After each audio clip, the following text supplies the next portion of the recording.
Welcome back to the April 2021 Intermediate Saturday Sampler. I'm Janet Glynn, and for April we're going to be going through two different rulers.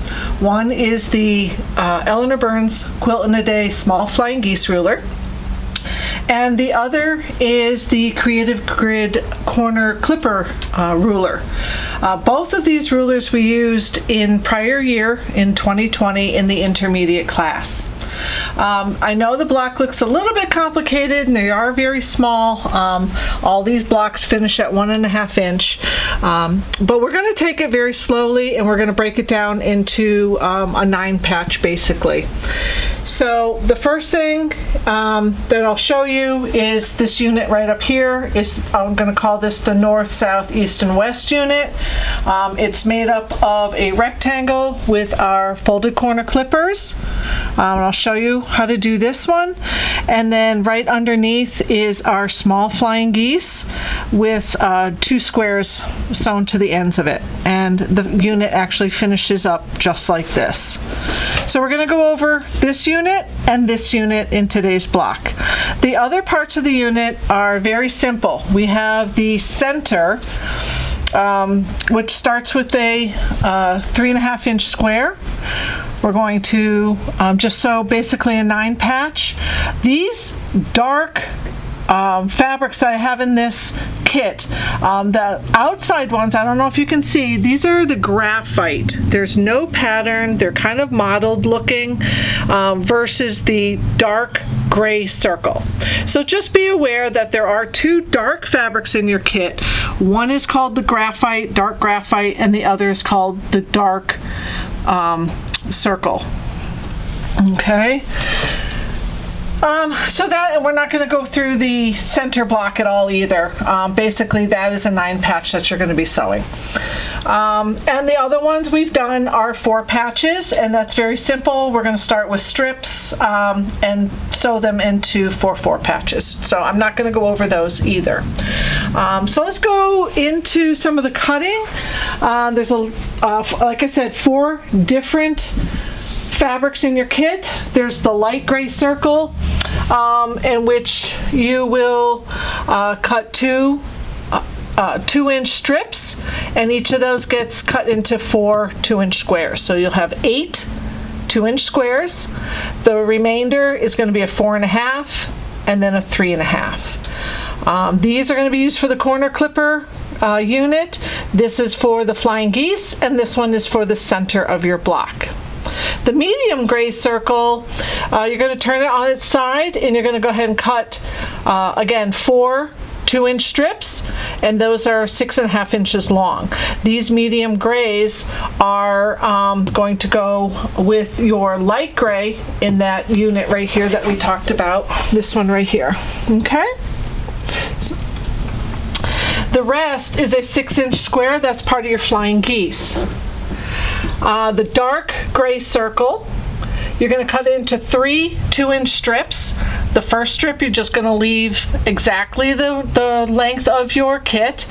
The second 2-inch strip you're going to cut into 8 2-inch squares, and the remaining 2-inch strip you're going to cut into 4 3.5-inch rectangles. And of course those dark gray circle 3.5s are for your center unit, like we mentioned right here. Okay. And then of course the last one is that black graphite that doesn't have a pattern. It's just slightly darker than the gray circle, the dark gray circle. It's going to be a full 2-inch strip all the way across, and you're just going to remove 4 2-inch squares. So how would I look at this square and think, how am I going to bring in the additional color that I've chosen for my block? Well, I look at the block and I can certainly swap out the flying geese square and bring in a little bit of color into these points. Or if I thought that these were just a little too dark, I may substitute the black graphite in my 4 patches and bring it in there, and even substitute my little 2-inch squares that are in my center unit. So I would have my color going down into each of these in each of these corners. And that would certainly break it up from the dark gray circle. So think about where you might want to introduce your color. All right, so let's get cutting. I've cut all the kits. Of course, the most important thing is to spray your kits with Mary Ellen's Best Press before you go ahead and cut your kit.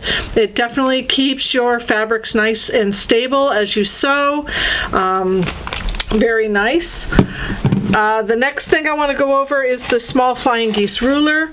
This is the Eleanor Burns Quilt in a Day. It is the small flying geese ruler. So you will notice that it makes 2 flying geese. One finishes at 3 by 6 and the other finishes at 1.5 by 3. And this is the one we're going to use right here on the end of the small flying geese ruler. Okay, and again, I don't know if you remember last year in 2020 we did this when we made the house in February. We used that as part of our tree. Okay, so let's get going. I've written on my ruler the 2 measurements of the squares that I'm going to need to get started to make 4 flying geese units.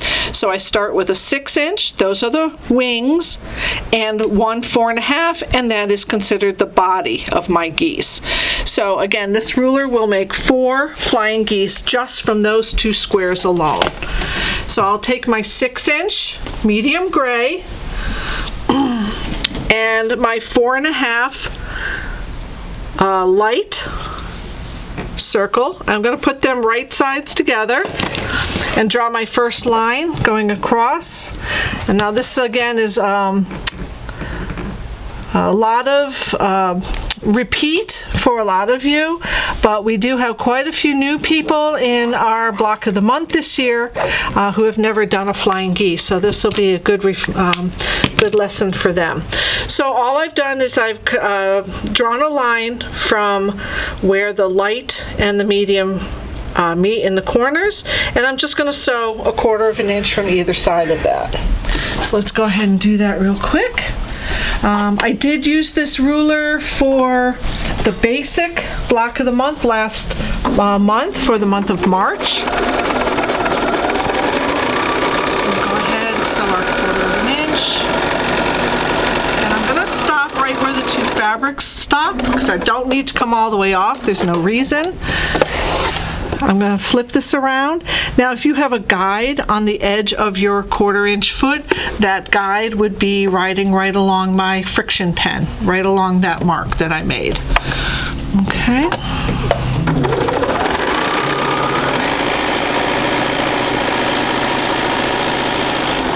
All right, so now we'll go ahead and take this and we're going to cut it right on that line, and we're going to press it toward the large circle. I mean the larger triangle, which is my medium gray.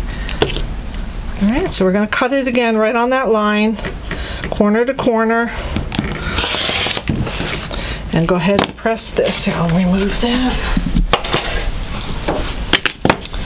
And if I'm pressing toward a fabric, I want that fabric on the top. Again, it's my largest, and you see I have a smaller one, so I'm pressing it toward the medium gray. And you're going to have these little tails that are curled over about 1/4 inch, and I'm going to need both of these. Okay. So I basically have 2 squares here, one with a larger, it's not exactly a half square triangle, I have a larger square and a smaller square. I'm going to place the light circle on the medium gray and the opposite here, so that both of my seams run parallel to each other, but as you can see, they're not going to lock in.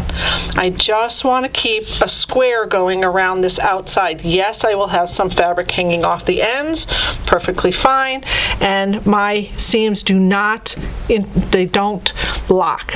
Okay, there'll be a gap between them. All right, so the next thing I want to do is draw one more line, and this is perpendicular to the sewn line we just did. So here's my sewn line going in this direction. I just want to go opposite, and we're going to sew it 1/4 of an inch again.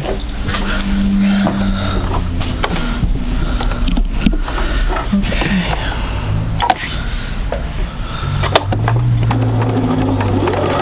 So when you get down to the 2 seams, just make sure, we did such a good job pressing toward this large triangle, I want to make sure my seam stays down. Also, the one at the bottom is pressed this way. I want to make sure that does not flip. So just keep an eye on it. Keep it nice and flat so you don't flip your seam. We'll go all the way down and then we'll turn around. And we'll do it again. Oh boy. Okay, hold on a sec. Wiggle this. Start again.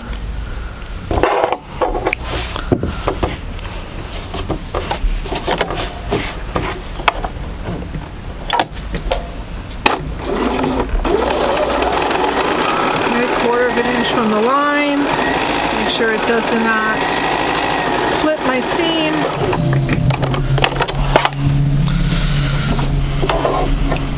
And we're going to cut on the line. Okay.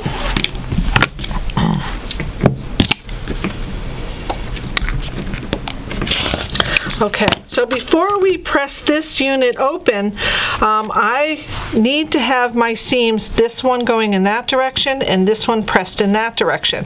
But if I did that, I would have a twist right in the middle. So all I'm going to do is take a little clip into my seam allowance 1/4 of an inch between these 2 seams right here so that I can get those pressed nice and flat. So here's my right between them. Oops, I can't get, there we go. And I'm going to do the same thing to this one. Right between them. So let's press this one flat, and we'll press this one flat, and then we'll trim them, and we'll have our, okay, so here's 2 flying geese. And I'll press this one that way, and I'll press this one this way.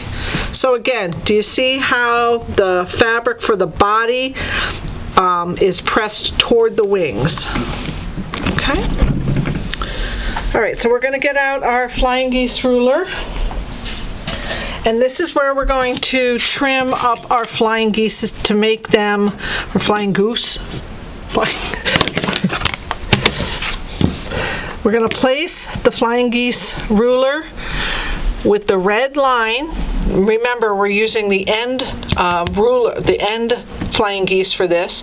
I'm going to line up the red line right on my seam, and I'm going to trim on these 3 sides. So as long as this is on the seam, up to the point and down the seam, I'm good to go. And then I'm going to flip it around and trim the bottom part. So let me trim these 3 sides. I'll trim them in half first. Up this side. And this side. All right, so once I have those 3 sides, I'll just take it, I'll flip it around, I'll put my flying geese ruler right back in, and now my green line comes right down the seam allowance. My red line goes right along the bottom that I just trimmed, and I'll go ahead and trim up the top. Okay, a little bit more. So you should, oops, I didn't start, okay. So your corners right here should come out half and half. Half of the light circle, half of the medium circle. And you're going to make 4 of these. You're going to get another one and 2 more from there. So there you go. There's your flying geese unit. Okay. The next thing I want to show you is the corner clipper real quick. We're going to go ahead and take our 2-inch by 6.5-inch medium. So I'll line these up, and we're going to put our white or light gray circles on each end Actually, I'll just do one end right now. It's my right, so I'm going to just go ahead and line these right up on the right hand side. Right sides together.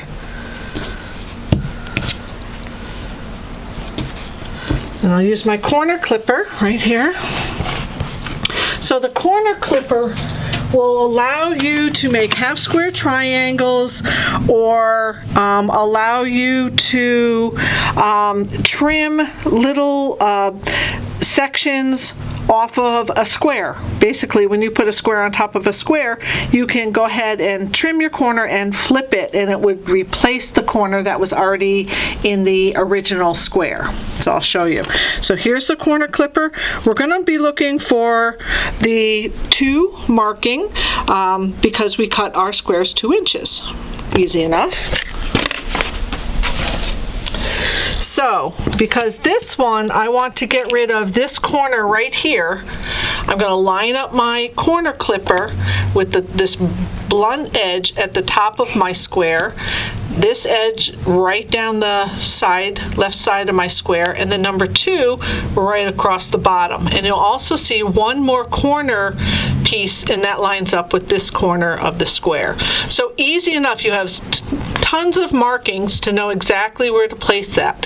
So once you have that in place, you can just use your rotary cutter and trim off that square. And then we're going to sew 1/4 inch. So line up your square right at the end of your rectangle and trim it. Line this up right at the end and trim it. And one more. And trim it. Okay, so now we're going to take these over and we're going to sew these at 1/4 inch. Maybe. All right.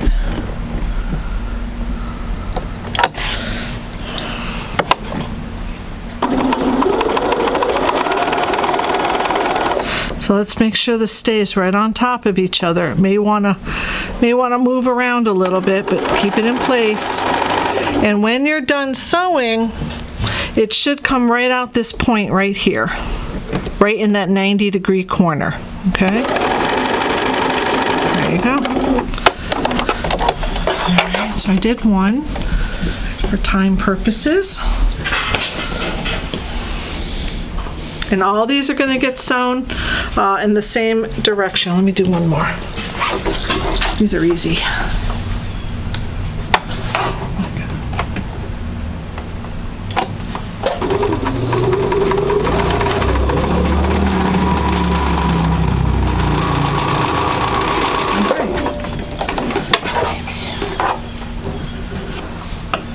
So these are going to get pressed toward the light circle, the light gray circle. So again, if it's getting pressed toward that side is up. I'm just going to give it a little bit of heat, and then we're just going to flip it, and all it does is replace that angle that was originally on my rectangle. Okay, give it a little bit of heat and flip it right out. Okay, now to do the other side. This one's a little bit more challenging. When we go to do the other side, we're going to lay the other 4 light gray circles on the left side of the rectangle, matching up the ends of my rectangle with the square. But this time I need this corner gone, right? Because I want it to look like a trapezoid. So I'm going to take my ruler, instead of cutting it in this direction, I'm going to turn my ruler sideways. And then the tip of the ruler goes along the left side, along the bottom, the 2-inch mark, and there's my little extra. So I'm going to cut here. And this is, I have a picture of this exact thing in the directions in case you are unsure of which way to turn your ruler. All right. So we're just going to keep placing these on the ends and trimming them away. So now I need to sew this at 1/4 inch to replace the part that got removed.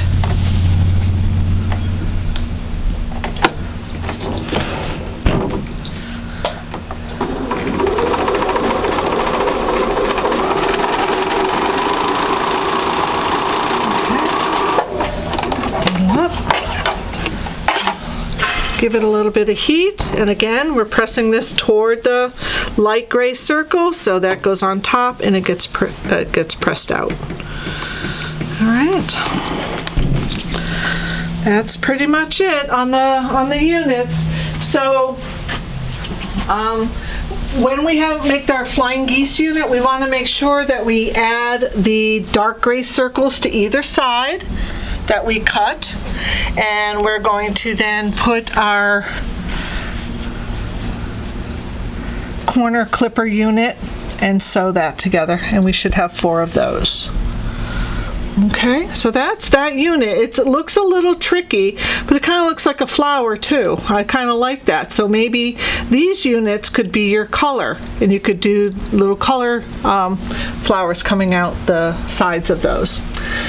Think about it. Think about where you want to put your color.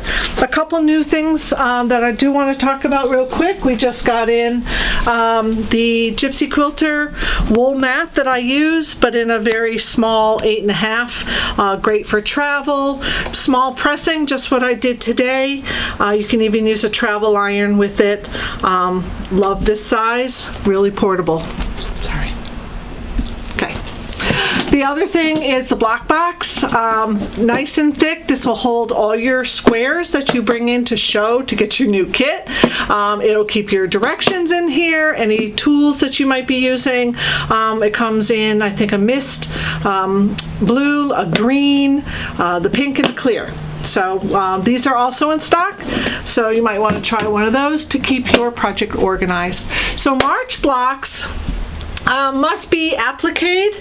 That was last month's. March blocks must be appliqued around each of the petals to receive your April kit free. Don't forget to bring in your completed block to get your kit free as well. And you can begin to pick up your April kit on beginning Friday, April 9th. Okay, we open at 10 o'clock. And of course you have until May 6th to bring in March's block to get your kit, your April kit. So you got plenty of time. You don't have to rush in here right away on Friday the 9th. You have some time. All right, so the Eleanor Burns quilt in a day, the small flying geese ruler, was last used last year, March and October for the intermediate, and also the corner clipper was also used in August of last year. So again, a great way to reuse your tools, and I think that's it. All right, have a great day. Thank you.